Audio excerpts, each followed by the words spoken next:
the Armed Forces provides amazing training. I think about veterans as people who have already figured out how to serve. My military skills have been essential. Hiring veterans is a great business case. They're the best employees we have. They're flexible, hardworking, and they're used to a global workplace. If that isn't an asset to any company, I don't know what is. Hiring America, the award-winning television job fair for American veterans. Connecting you with companies who know your value. Learn about employers who are actively hiring today and organizations that support veterans. Your future success starts right here on Hiring America. Hiring America, produced in partnership with DAV, fulfilling our promises to the men and women who served. Welcome to Hiring America. I'm Lauren Wonko. Today we're having a candid conversation between HR professionals at the forefront of hiring and retaining veterans, and with veterans who have transitioned and are employed in the civilian workforce. Led by Andrew Morton, a veteran and director of social engagement at SHRM, we learned from both sides the eagerness to help one another understand the veteran hiring equation and how to overcome some of the cultural differences as well. It's what we're really here to talk about today is the business of going from veteran friendly, which is like a 15% discount at a store of some type or whatever, to veteran ready. And what does veteran ready mean? What does it mean for the veteran to be ready for that next mission in their life? And what does it mean for the employer to be veteran ready in terms of embracing and really helping that veteran thrive? So it's not the business case for hiring veterans, it's the business of hiring veterans that we really want to talk about. And Sean, I want to start with you because you've got a very unique experience. You were about 23 years old when you got out of the military. Yes. 23, and it was about 11 years ago. Tell me about that decision, kind of that first phase of kind of discovering that it was time for you to transition from the military and what you were thinking about.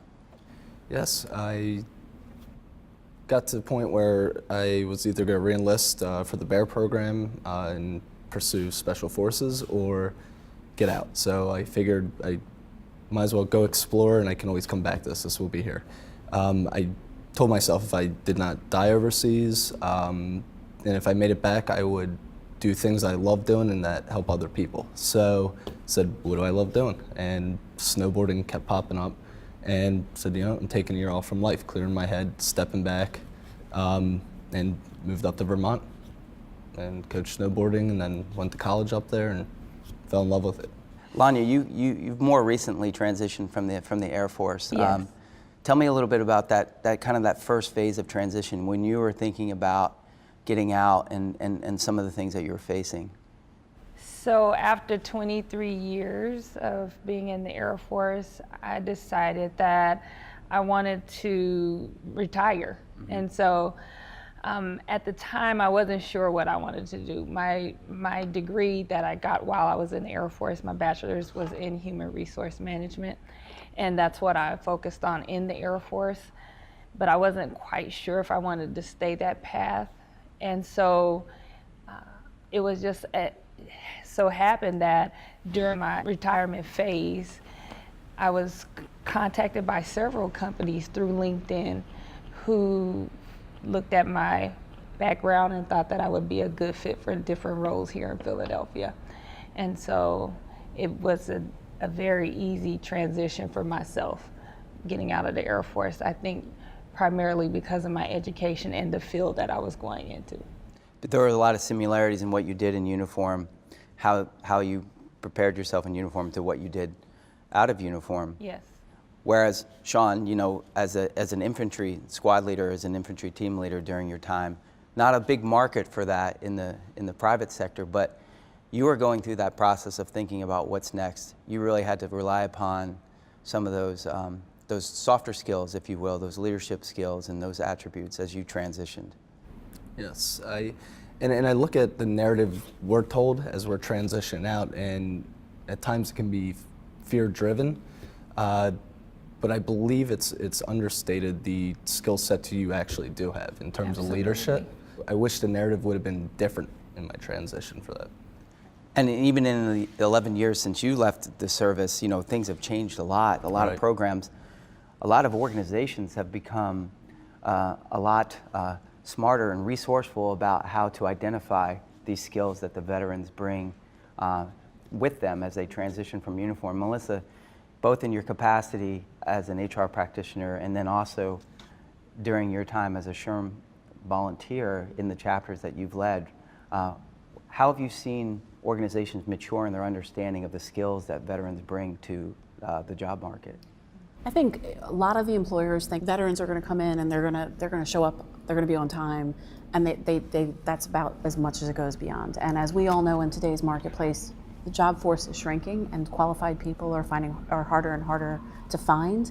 And I think a lot of employers now are expanding that and realizing the soft skills that Sean mentioned and the servant leadership, which is what, as organizations have evolved, many of the employers that employees we're looking for we're looking for people who are those informal leaders, because leadership within every phase of an organization is necessary. To reinforce what Melissa says, I think when Sean was getting out, there was still a lot of myth and a lot of myth busting that needed to happen. Like organizations did not understand the value of what a veteran brought to the organization. So they didn't understand, if I was infantry, what does that mean? How is that going to translate? There wasn't the education that I think over time is starting to get better to help organizations, business leaders, hiring managers understand what it means to serve, how servant leadership plays into the military, the value and the leadership that these candidates bring, or even understanding some of them hold budgets that are bigger than some of the budgets that are held in most of our organizations. So I think the myth busting over the last few years has been a big part of it, and there's still more to do. This episode is brought to you by the SHRM Foundation, helping build inclusive organizations through their Integrating and Engaging Veterans in the Workforce initiative.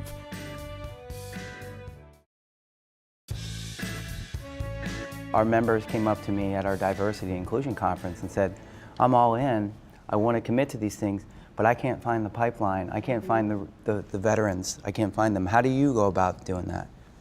So one of the challenges that I myself had coming out of the Air Force was the terminology difference between the public sector and the private sector. And so in the resumes that I review, a lot of times that is the issue. A lot of the veterans are having a difficult time finding the wording that is needed for the positions that we have available. So I'm able to look at someone's resume and see the skills that they have or have had in the past, and talk to my colleagues who are filling other roles and say, hey, this person would be fantastic for your role, and this is why. Where before they would have passed the individual over because they themselves didn't know some of the terminology that was used in the public sector. Sean, thinking about from your own personal experience, when you onboarded to that first job after you went and used your GI Bill and really got into the job market, what was that like for you, and what advice would you have to other veterans as they start that new job? Obviously, anyone who was in the military understands how effective the training is. I mean, it's repetition and it's very purposeful. An organization that does not have structured onboarding, training, and then culture is a disruptance for a veteran transition, I believe. Right. So Melissa, so you found the candidate, they're placed, and they're onboarding now. What are some of the critical steps in that onboarding of a veteran? Well, I think, as Sean pointed out, having a structure around the onboarding program is very helpful, and I think HR can lead that. But the hiring managers and the managers that these people are going to be reporting to, whoever the new employee is, they have to be a part of it. It's not like they come out of the HR onboarding process and they're ready to go and they can hit the ground running. That's not any employee. Many organizations are small organizations, so they don't have a built-in employee support group for veterans, right? How do those organizations and communities play a role in helping veterans acclimate to the new reality? No, they play a huge role, and obviously SHRM being a big part of that, so for someone who's interested in HR, but there's so many other organizations out there to connect transitioning veterans with that are focused on employment, whether there's a question about benefits, whether there's a question about the family transition. Maybe you're a veteran who is now relocating to another area.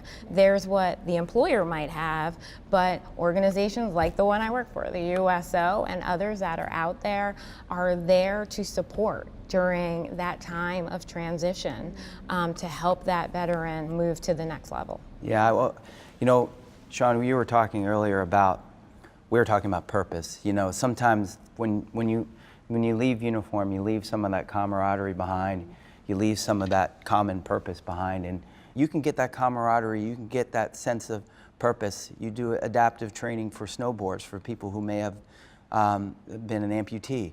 These are the things that you fall back on now when you're out of uniform. Can veterans seek solace in the fact that there's purpose on the other side, even if it doesn't come directly from their employer? Oh, absolutely. I think you have to create it too. When you're doing what you're doing in the military, it's a selfless act. It's a commitment to put someone else's well-being in front of your own. So that's a basis you have to work off of.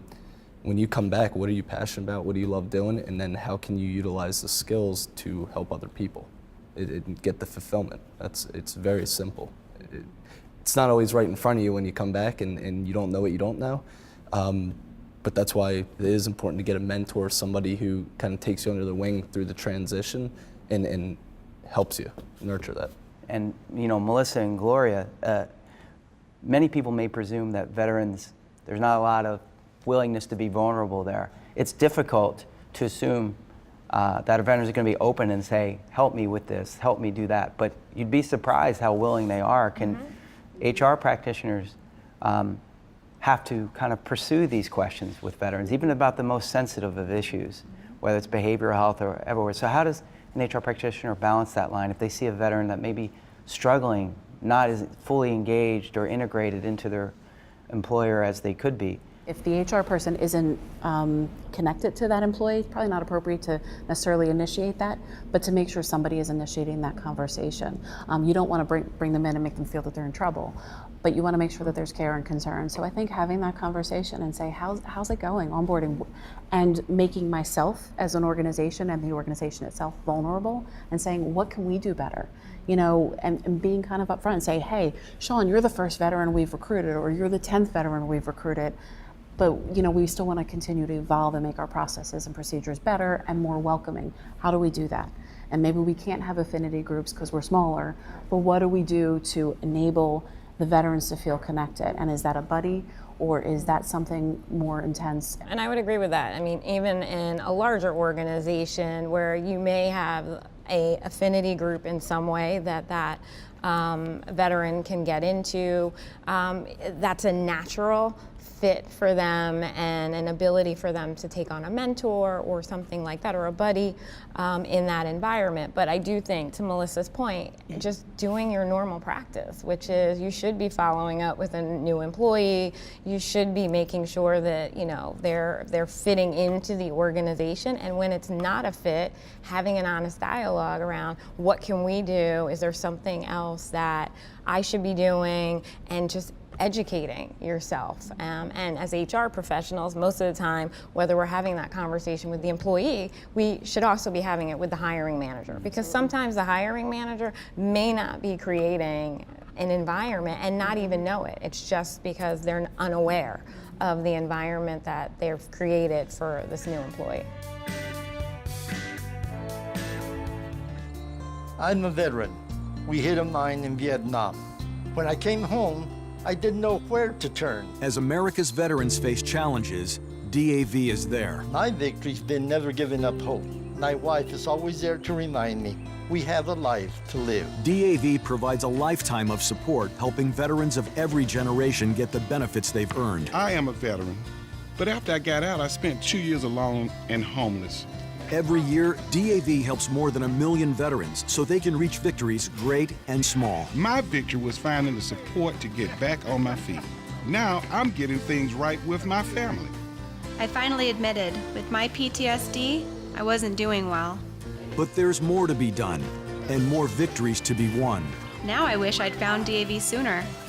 I am a veteran. My victory is just enjoying each day. For help with employment or obtaining your veterans' benefits, visit jobs.dav.org. We've talked about that discovery phase where service members and organizations really have to figure out their commitment to that what's next. I think for the service member, it's about acclimating themselves to the what's next and articulating to themselves what they're willing to do. For the organization, it's understanding their culture and ultimately how to create a culture, perhaps, if one doesn't exist, on embracing veterans within the organization. And then the search phase comes where organizations and veterans are actually looking for that specific job, creating that resume, going through that interview process. And then onboarding is that transition phase.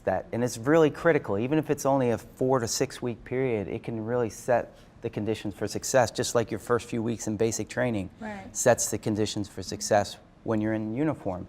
But I want to get to, I think, what's the most important phase. So let's say we are successful at identifying what we're capable of doing and willing to do. We find the right job. Recruiters like yourself, Launia, help position that veteran, and then you all, Gloria and Melissa, you really help onboard that veteran through your organization. But here we are, 6, 12, 18 months, 24 months down the road. Veterans are still, 65% of them are not in their first post-military job after 2 years. That's like double the rate of the typical employee. What are some of the keys to success so the veteran can stay engaged and thrive? Well, yeah, I think it's when somebody's coming on, they don't want to be viewed as a charity case or somebody coming from a disadvantage. They want to be viewed as a valuable team member to which they can contribute. If you treat them that way, they're going to grow and they're going to give you more back. Yeah, and veterans typically, because they're not used to being served, they typically want to serve things. Right. And if they feel that they are just a part of an affinity group and they're a hire for a specific altruistic purpose, that doesn't serve anybody, does it? No. And Launia, in your experience, as you've placed veterans into positions, how do you ensure that they are indeed thriving in their organizations? If the fit was good, how do they continue to thrive? Well, to Sean's point, it's very important that they become engaged. A lot of times while we are in the military, that's all we know is to be engaged in whatever branch of service that we're in. So we give everything to that particular branch. And a lot of times that's what veterans want to do when they join an organization. They want to delve into this organization and find out how they can contribute beyond their particular role. And so if they are allowed to do that, I have seen where they thrive more. And I would add on to that, again, it does start with Launia's step in that talent acquisition, because it is about fit. It is about the candidate interviewing the company just as much as the company is interviewing that candidate. So it's okay to ask for, an opportunity to maybe shadow, or an opportunity to, talk to other people in the department. Most hiring managers are fine with that. They want to see the person in action. So just keeping in mind that it's okay to continue to ask questions before you get an offer. And then if you are at 1 year, 2 year, and you come to that point where it's not a fit, I think also understanding that's okay. Yeah. That's okay, whether they made the decision for you or you make that decision. It's okay to transition again. I think the beauty of that veteran candidate is transition is not new. Right. Like, change is not new. Adapting to something different, the resilience that goes with that, are all those great skills that veteran brings to us. And don't lose that because you're now in an organization that may not value that. There's another organization down there, the street, who, is probably wanting that skill set.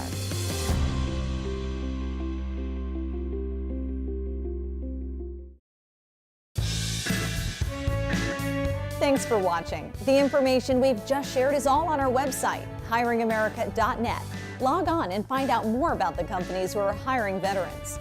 And connect with us on our Facebook page and YouTube channel, where you can find helpful tips and full episodes of the show. I'm Lauren Wanko. Join us again next week for another episode of Hiring America.